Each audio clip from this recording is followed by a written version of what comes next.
chef, les Français qui jugent les billets de train et évidemment de TGV trop chers. Parfois, on a l'impression que partir en vacances en famille, ça devient réservé à quelques personnes, que c'est élitiste. Vous avez dit il y a quelques semaines qu'il fallait réfléchir sur des initiatives autour des tarifs, mais rien ne s'est passé. Est-ce que vous travaillez sur une mesure spécifique? Alors, il y a différents types de trains. Je veux pas être trop technique. Oui, je ne parle pas des quotidiens, je parle vraiment des mais TGV. c'est important parce que beaucoup de Français, même pour les vacances, voyagent, on pense au TGV, mais dans les trains, par exemple, intercités. Bien sûr. Là-dessus, nous annoncerons des efforts supplémentaires sur les tarifs dans les prochaines semaines.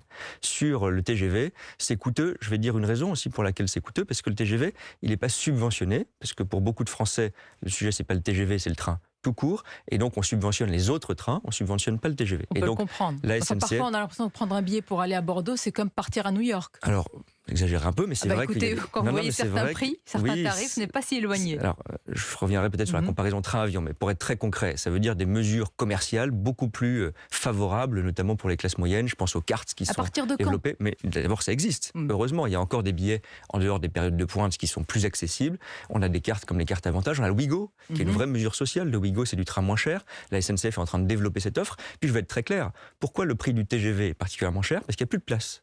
Et quand il n'y a plus de place, les prix augmentent. Et donc, ce qu'il faut avant tout faire, ça ne règle pas le sujet pour l'été prochain, mais il faut préparer l'avenir.